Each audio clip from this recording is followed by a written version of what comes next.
ನಮಸ್ಕಾರ ಎಲ್ರಿಗೂ, ಮತ್ತು ನಮ್ಮ ಯೂಟ್ಯೂಬ್ ಚಾನಲ್ಗೆ ಎಲ್ರಿಗೂ ಸ್ವಾಗತ. ಇವತ್ತು ನಾವು ಸೀದಾ ನಮ್ಮ ಯಶವಂತಪುರ ರೈಲ್ವೆ ಸ್ಟೇಷನ್ ಹತ್ರ ಬಂದುಬಿಟ್ಟಿದ್ದೀವಿ. ಯಾಕೆ ಅಂತ ಹೇಳಿದ್ರೆ, ನಾವು ಈ ಸಲ ಹೋಗ್ತಾ ಇರೋದು ಮಹಾರಾಷ್ಟ್ರದಲ್ಲಿ ಇಲ್ಲಿ ಅಂತ ಹೇಳಕ್ಕೆ ಹೋದರೆ ನಾವು ಇವತ್ತು 3 ಜ್ಯೋತಿರ್ಲಿಂಗ ಯಾತ್ರೆ ಮಾಡೋಕ್ಕೆ ಹೋಗ್ತಾ ಇದ್ದೀವಿ. ಅಂದರೆ 3 ಜ್ಯೋತಿರ್ಲಿಂಗ ದರ್ಶನ ಮಾಡೋಕ್ಕೆ ಅಂತ ಹೋಗ್ತಾ ಇದ್ದೀವಿ. ಸೊ ಅದಕ್ಕೆ ನಾವು ಹೋಗ್ತಾ ಅಂದವೇ ನಿಮಗೂ ಸ್ವಲ್ಪ ಮಾಹಿತಿಗಳನ್ನ ಶೇರ್ ಮಾಡ್ಕೊಂಡು ಹೋಗೋಣ ಅಂತ ನಾವು ಈ ವಿಡಿಯೋ ಮಾಡ್ತಾಯಿದ್ದೀವಿ. ಸೊ ಬನ್ನಿ, ಇವತ್ತು ನಾವು 3 ಜ್ಯೋತಿರ್ಲಿಂಗ ಯಾತ್ರೆಗೆ ಅಂತ ಹೋಗೋಣ.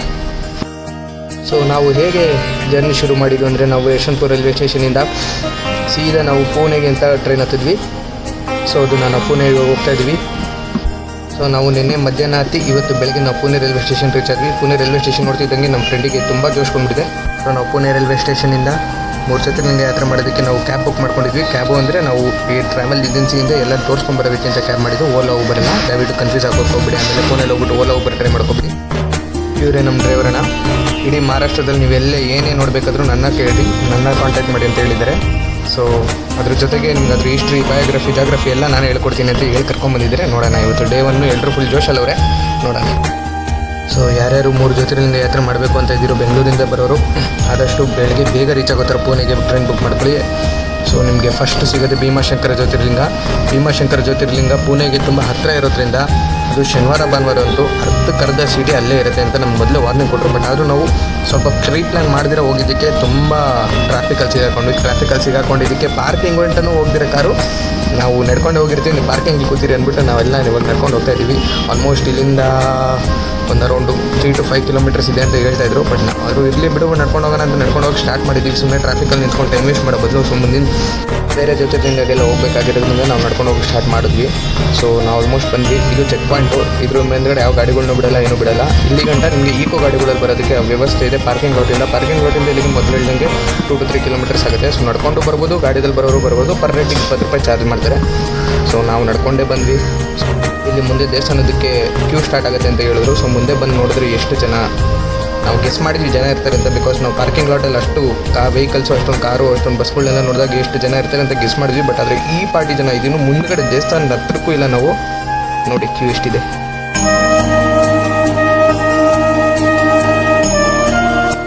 ನಾವು ಹಂಗೆ ಮುಂದೆ ಹೋಗ್ತಾ ಇದ್ರೆ ಕ್ಯೂ ಹೋಗ್ತಾನೆ ಇದೆ. ದೇವಸ್ಥಾನ ಏನೇನು ರೀಚ್ ಆಗ್ತೀವಿ ಅಂತ ಅನ್ನಿಸ್ತಾನೆ ಇದೆ. ಬಟ್ ಆದರೂ ಹೋಗ್ತಾನೇ ಇದ್ದೀವಿ. ಸೊ ಇದು ಆಲ್ಮೋಸ್ಟ್ ಮಧ್ಯಾಹ್ನ ಅರೌಂಡ್ ಒಂದು 12:30 ಆಗಿದೆ ಇವಾಗ ಟೈಮು. ಇನ್ನು ಹೋಗ್ತಾ ಇದ್ದೀವಿ. ಕ್ಯೂ ಎಂಡ್ ಸಿಗ್ತಾ ಇಲ್ಲ ನಮಗೆ.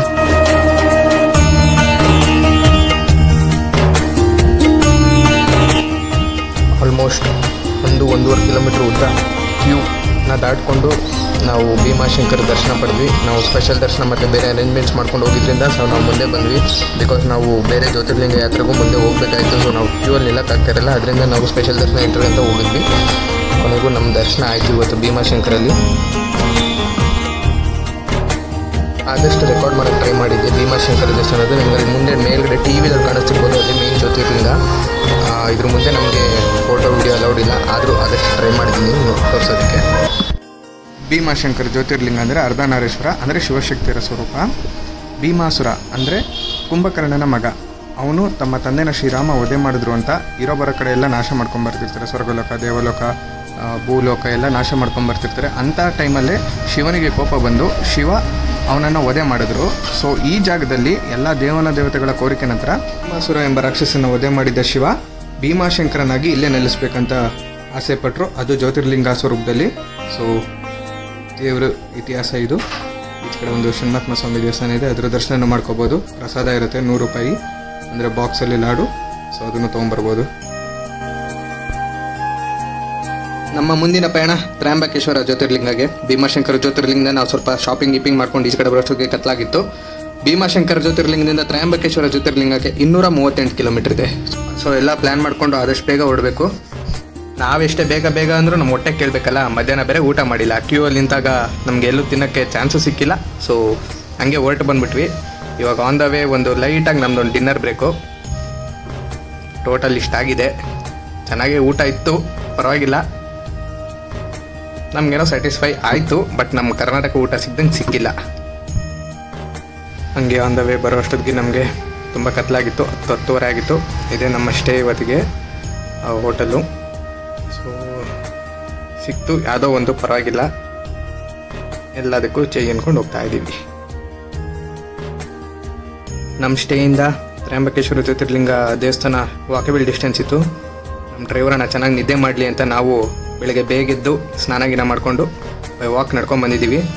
ಇಲ್ಲಿ ನಾವು ಆಲ್ಮೋಸ್ಟ್ ಇದು ಸಮಯ ಬೆಳಗ್ಗೆ 4:50 ಆಗಿದೆ. ಸೊ ಆ ಟೈಮ್ಗೆ ನಿಮಗೆ ಪುಣೆಯಿಂದ ಲೋಕಲ್ ಬಸ್ ಫೆಸಿಲಿಟೀಸ್ ಇದೆ ಇಲ್ಲಿ ಬರೋದಕ್ಕೆ. ಅದು ಇವತ್ತು ಸೋಮವಾರ ಬೇರೆ ಆಗಿದ್ದರಿಂದ ಸೊ ಜಾಸ್ತಿ ಬಸ್ಸಸ್ ಬೇರೆ ಬಿಟ್ಟಿದ್ರಂತೆ ಪುಣೆಯಿಂದ. ಹಾಗಾಗಿ ನಾವು ಬಂದು ಸೋಮವಾರನೇ ದರ್ಶನ ಮಾಡೋಣ ಅಂತ. ನಾವು ನಿನ್ನೆ ಮಾಡಿ ತಪ್ಪು ಮಾಡೋದು ಬೇಡ, ಸ್ವಲ್ಪ ಬೆಳಗ್ಗೆ ಬೇಗ ಎದ್ದು ಸ್ನಾನ ಮಾಡಿಕೊಂಡು 4 ಗಂಟೆಗೆಲ್ಲ ರೆಡಿಯಾಗಿ 4:30 ಅಷ್ಟೊತ್ತಿಗೆ ನಾವು ದೇವಸ್ಥಾನದ ಎಂಟ್ರೆನ್ಸ್ ಹತ್ರ ಬಂದು ನಾವೇ ಮುಂದೆ ಇರ್ತೀವಿ ಅಂತ ಅಂದ್ಕೊಂಡ್ವಿ. ಬಟ್ ಇಲ್ಲಿ ನಾವು ಅಂದ್ಕೊಂಡಿದ್ದೇ ಬೇರೆ, ಇಲ್ಲಿ ಆಗ್ತಾ ಇರೋದೇ ಬೇರೆ. ಸೋಮವಾರ ಬೇರೆ ಆಗಿದ್ದರಿಂದ ಅದು ಬೇರೆ ಸೀಸನ್ ಟೈಮ್ ಅಂತೆ, ವಿಂಟರ್ ಟೈಮು. ನಾವು ಅಂದ್ಕೊಂಡಿದ್ದೇ ಬೇರೆ, ಇಲ್ಲಿ ಆಗಿರೋದೇ ಬೇರೆ. ತುಂಬ ಜನ ಇದ್ದರು. ಇಷ್ಟು ಜನನೇ ಕಡಿಮೆ ಅಂತೆ ಸೋಮವಾರ ದಿವಸ ಅವರು ಯಾರೋ ಹೇಳಿದ ಪ್ರಕಾರ. ನಾವು ಇದನ್ನೇ ಜನ ಜಾಸ್ತಿ ಅಂತ ಇದ್ದೀವಿ. ಬಟ್ ಮೇಂಟೆನೆನ್ಸ್ ತುಂಬ ಚೆನ್ನಾಗಿದೆ ಆ್ಯಕ್ಚುಲಿ. ಭೀಮಾಶಂಕರ ಜ್ಯೋತಿರ್ಲಿಂಗ ದೇವಸ್ಥಾನಕ್ಕೂ ಈ ದೇವಸ್ಥಾನಕ್ಕೂ ತುಂಬ ಚೆನ್ನಾಗಿ ಮೇಂಟೆನೆನ್ಸ್ ಮಾಡಿದ್ದಾರೆ. ನೋಡ್ತಿರ್ಬೋದು ಎಷ್ಟು ಜನ ಇದ್ದಾರೆ. ಟಿ ವಿದಲ್ಲೇ ಡಿಸ್ಪ್ಲೇ ಬೇರೆ ಇರುತ್ತೆ ದೇವ್ರದ್ದು. ಸೊ ತ್ರ್ಯಂಬಕೇಶ್ವರ ಜ್ಯೋತಿರ್ಲಿಂಗ ಒಂದಿನ ಮುಟ್ಟಿ ದರ್ಶನ ಮಾಡಿದ್ರೆ ಬಿಡಲ್ವಂತೆ. ಯಾಕಂದರೆ ದೇವರು ಸ್ವಲ್ಪ ಅಡಿ ಕೆಳಗಡೆ ಹೋಗಿದ್ದಂತೆ ಮುಟ್ಟಿ ಅದಕ್ಕೋಸ್ಕರ ದೇವ್ರನ್ನ ಮುಟ್ಟಿ ದರ್ಶನ ಮಾಡುವಂಥದ್ದು ಕ್ಯಾನ್ಸಲ್ ಮಾಡಿದ್ದಾರಂತೆ. 5 ವರ್ಷ ಆಗಿದೆ. ಆಲ್ಮೋಸ್ಟ್ ಇವಾಗ ಬೆಳಗ್ಗೆ 7:30 ಆಗ್ತಾ ಬಂದಿದೆ. 4:30 ನಿಂತಿದ್ದು ನಾವು. ದೇವರ ಎಂಟ್ರೆನ್ಸು. ಇದು ಮುಂದೆ ಕ್ಯಾಮ್ರಾ ಆನ್ ಇಲ್ಲ.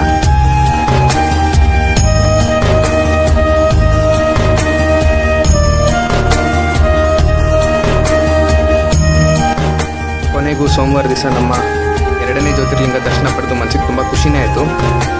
ಅಷ್ಟೊಂದು ರಶಲ್ಲಿ ಬಂದಿದ್ದಕ್ಕೂ ನಮಗೊಂಥರ ತುಂಬ ಖುಷಿ ಆದಂಗೆ ಆಯಿತು. ಇದು ದೇವಸ್ಥಾನದ ಹೊರಗಡೆ ಭಾಗ. ತ್ರ್ಯಂಬಕೇಶ್ವರ ಅಂದರೆ ಬ್ರಹ್ಮ ವಿಷ್ಣು ಮಹೇಶ್ವರ ಮೂವರು ಲಿಂಗ ಸ್ವರೂಪಿಗಳಾಗಿ ಇಲ್ಲಿ ನೆಲೆಸಿದ್ರಿಂದ ಅವರಿಗೆ ತ್ರ್ಯಂಬಕೇಶ್ವರ ಅಂತ ಹೆಸರು. ಪ್ರತಿ ಸೋಮವಾರ ದೇವರಿಗೆ ಚಿನ್ನದ ಮುಖವಾಡ ಇರ್ತಾರಂತೆ. ಚಿನ್ನದ ಮುಖವಾಡ ಅಂದರೆ 3 ಫೇಸಸ್ ಇರುತ್ತೆ. ಬ್ರಹ್ಮ ವಿಷ್ಣು ಮಹೇಶ್ವರ ಅಂತ 3 ಫೇಸಸ್ ಇರುತ್ತೆ. ಅದ್ರ ಮೇಲ್ಗಡೆ ಚಿನ್ನದ ವಜ್ರ ವೈಡೂರ್ಯಗಳಿಂದ ಮಾಡಿದಂಥ ಕಿರೀಟಗಳನ್ನ ಹಾಕ್ತಾರಂತೆ. ಆ ಕಿರೀಟದಲ್ಲಿ ಏನು ವಿಶೇಷತೆ ಅಂದರೆ ದೇಶದ ಅಲ್ಲ ಇಡೀ ಪ್ರಪಂಚದಲ್ಲೇ ಇದ್ದಂಥ ಅತಿ ದೊಡ್ಡ ವಜ್ರಗಳಲ್ಲಿ ಆ ಚಿನ್ನದ ಕಿರೀಟದ ಮೇಲೂ ಒಂದು ವಜ್ರ ಇತ್ತಂತೆ. ಅದು ಆಲ್ಮೋಸ್ಟ್ 43 ಕ್ಯಾರೆಟ್ ಡೈಮಂಡ್ ಆಗಿತ್ತು. ಅದು ವೆಯ್ಟಲ್ಲಿ ಆಲ್ಮೋಸ್ಟ್ ಒಂದು 8 kg ಇತ್ತಂತೆ. ಇದನ್ನು ಶಿವನ 3ನೇ ಕಣ್ಣು ಅಂತಲೇ ಹೇಳ್ತಾ ಇತ್ತಂತೆ. ಆದರೆ 3ನೇ ಆಂಗ್ಲೋ ಮತ್ತು ಮರಾಠಿಗರ ಯುದ್ಧದಲ್ಲಿ ಬ್ರಿಟಿಷರು ಕೊಳ್ಳೆ ಹೊಡೆದು ತೊಗೊಂಡೋದ್ರಂತೆ. ನಾವಿವಾಗ ಅಟ್ ಪ್ರೆಸೆಂಟ್ ಆ ವಜ್ರ ನೋಡಬೇಕಂದ್ರೆ ಲೆಬನಾನ್ ದೇಶದ ಯಾವುದೋ ಒಂದು ಮ್ಯೂಸಿಯಮಲ್ಲಿ ಇಟ್ಟಿದ್ದಾರಂತೆ. ಸೊ ನಾವು ಆ ಮ್ಯೂಸಿಯಮ್ಗೆ ಹೋದರೆ ನಾವು ನೋಡ್ಬೋದು. ದೇವಸ್ಥಾನದ ಎಡಭಾಗದಲ್ಲಿ 2 ಲಿಂಗ ಇದ್ದಾವೆ. ನೀವು ಒಳಗಡೆ ಹೋಗಿ ಅಭಿಷೇಕ ಮಾಡೋಕ್ಕೆ ನಿಮಗೆ ಚಾನ್ಸ್ ಸಿಕ್ಕಿಲ್ಲ ಅಂದಾಗ ನಾವು ಇಲ್ಲಿ ಬಂದು ಅಭಿಷೇಕ ಮಾಡ್ಬೋದು. ಒಳಗಡೆ ತುಂಬಾ ಕಷ್ಟ ಇದೆ. ನಾವು ಜನರಲ್ ಪೀಪಲ್ ನಾವು ಅಲ್ಲಿ ಹೋಗಿ ಅಭಿಷೇಕ ಮಾಡೋದು. ಸೊ ಈಚ್ ಕಡೆ ಇದು ಬಂದು ಇಲ್ಲೂ ಅಭಿಷೇಕ ಮಾಡ್ಬೋದು. ನಮಗೆ ದೇವ್ರ ತೀರ್ಥನೂ ಇಲ್ಲಿ ಸಿಗುತ್ತೆ. ಸೊ ಇದು ನಮ್ಮ ತ್ರ್ಯಂಬಕೇಶ್ವರ ಜ್ಯೋತಿರ್ಲಿಂಗ. ಹಾಗೆ ಮುಂದೆ ಸಾಕ್ತಾ ನಮ್ಮ ಮುಂದಿನ ಪಯಣ, ಮುಂದಿನ ಜ್ಯೋತಿರ್ಲಿಂಗದ ದರ್ಶನ ಅಂದರೆ ನಮ್ಮದು ಕೃಷ್ಣೇಶ್ವರ ಜ್ಯೋತಿರ್ಲಿಂಗ. ತ್ರ್ಯಂಬಕೇಶ್ವರಿಂದ ಕೃಷ್ಣೇಶ್ವರಿಗೆ 224 ಕಿಲೋಮೀಟರ್ ಇದೆ. ಸೊ ನಾವು ಈಗ ತೆರಳುತ್ತಾ ಇದ್ದೀವಿ ಇವಾಗ ಕೃಷ್ಣೇಶ್ವರಕ್ಕೆ. ಬಟ್ ಕೃಷ್ಣೇಶ್ವರಕ್ಕೆ ಹೋಗ್ಬೇಕಂದ್ರೆ ತುಂಬ ಅರ್ಲಿ ಹೋಗಬಾರ್ದು, ತುಂಬ ಲೇಟಾಗಿ ಹೋಗ್ಬೇಕಂತೆ. ಆಲ್ಮೋಸ್ಟ್ ಒಂದು 7 o'clock 8 o'clock ರೀಚ್ ಆಗಂಗೆ ಹೋಗ್ಬೇಕಂತೆ.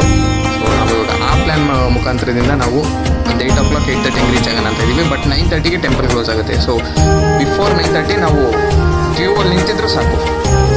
ಕೃಷ್ಣೇಶ್ವರ ಅಂದರೆ ಕರುಣೆ. ಕೃಷ್ಣೇಶ್ವರ ದೇವಸ್ಥಾನದ ಇತಿಹಾಸ ಏನಂದರೆ, ಕೃಷ್ಣಾದೇವಿ ಅಂತ ಒಬ್ಬರು ಇರ್ತಾರೆ, ಮಹಾಶಿವ ಭಕ್ತೆ. ಅವ್ರಿಗೆ ತುಂಬ ವರ್ಷ ಆದರೂ ಮಕ್ಕಳಾಗ್ತಿರೋದಿಲ್ಲ. ಅದಕ್ಕೆ ತನ್ನ ಗಂಡನಿಗೆ ತನ್ನ ಸಹೋದರಿಯಾದ ಸುಹೇದಿಯನ್ನೇ ಕೊಟ್ಟು ಮದುವೆ ಮಾಡ್ತಾರೆ. ಆದರೆ ದೇವರ ಪ್ರತಿಫಲ ಏನೋ ಕೃಷ್ಣಾದೇವಿಗೆ ಮಗು ಆಗುತ್ತೆ. ಸೊ ತುಂಬ ಪಾಲನೆ ಮಾಡ್ತಾ ಇರ್ತಾರೆ. ಬಟ್ ಸುಹೇದಿಗೆ ಇದು ಹೊಟ್ಟೆ ಉರಿತಾ ಇರುತ್ತೆ. ಹಾಗಾಗಿ ಸುದೇಹ ಏನು ಮಾಡ್ತಾಳೆ ಅಂದರೆ, ಕೃಷ್ಣಾದೇವಿ ಹೋಗ್ತಿ ತರ್ತಾ ಇದ್ದಂತಹ ದೇವರಿಗೆ ಅಭಿಷೇಕ ಮಾಡ್ತಾ ಇದ್ದಂಥ ನೀರಿನಲ್ಲೇ ಹೋಗ್ಬಿಟ್ಟು ಅವಳ ಮಗುನ ಬಿಟ್ಬಿಡ್ತಾಳೆ, ಮುಳುಗಕ್ಕೆ ಬಿಟ್ಬಿಡ್ತಾಳೆ. ತನ್ನ ಮಗು ಸತ್ತೋಯ್ತು ಅನ್ನೋ ವಿಚಾರ ತಿಳಿದಿದ್ರು ಸಹ ಕೃಷ್ಣಾದೇವಿ ಮನಸ್ಫೂರ್ತಿ ನೋವು ಮಾಡ್ಕೊಂಡಿದ್ರು ದೇವ್ರ ಸೇವೆಯನ್ನು ಬಿಡೋದಿಲ್ಲ, ಅಂದರೆ ದೇವ್ರ ಪೂಜೆ ಬಿಡೋದಿಲ್ಲ. ಮತ್ತೆ ಮಾರನೇ ದಿವಸ ಅದೇ ನೀರಿಗೆ ಹೋಗಿ ದೇವರ ಅಭಿಷೇಕಕ್ಕೆ ನೀರು ತರ್ಕೋಬೇಕಾದ್ರೆ ಆ ನೀರಿನಿಂದ ಆ ಮಗು ನಡ್ಕೊಂಡ್ಬಂದ್ಬಿಡುತ್ತೆ. ಸೊ ಇದನ್ನು ಕಂಡು ತುಂಬ ಖುಷಿ ಆಗ್ತಾಳೆ. ಜೊತೆಗೆ ಶಿವನು ಪ್ರತ್ಯಕ್ಷ ಆಗ್ತಾನೆ.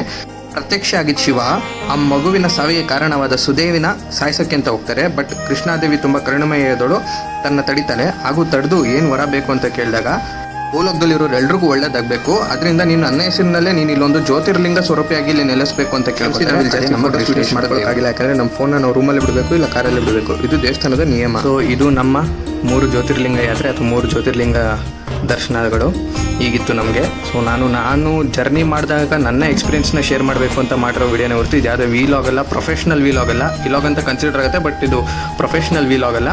ನನ್ನ ಎಕ್ಸ್ಪೀರಿಯನ್ಸು ನಾನು ಶೇರ್ ಮಾಡಿದ್ದೀನಿ ಅಷ್ಟೇ, ವಿತ್ ಸಣ್ಣ ಪುಟ್ಟ ಇನ್ಫಾರ್ಮೇಷನ್ ನನಗೇನು ಸಿಗುತ್ತೆ. ಹಾಗೆ ಇನ್ನು ಮಹಾರಾಷ್ಟ್ರದಲ್ಲಿ ಏನೇನು ಪ್ಲೇಸಸ್ ಕವರ್ ಮಾಡ್ಬೋದು ಅಂತ ನಮ್ಮ ಮುಂದಿನ ವೀಡಿಯೋಗಳಲ್ಲಿ ನಾನು ನಿಮಗೆ ತಿಳಿಸ್ಕೊಡ್ತೀನಿ. ಅಲ್ಲಿವರೆಗೂ ನಮ್ಮ ಈ ವಿಡಿಯೋನ ಶೇರ್ ಮಾಡಿ, ಸಪೋರ್ಟ್ ಮಾಡಿ, ಲೈಕ್ ಮಾಡಿ, ಹಾಗೆ ಕಮೆಂಟು ಮಾಡಿ. ಸೊ ಎಲ್ರಿಗೂ ಒಳ್ಳೆಯದಾಗಲಿ. ಹರ ಹರ ಮಹಾದೇವ್.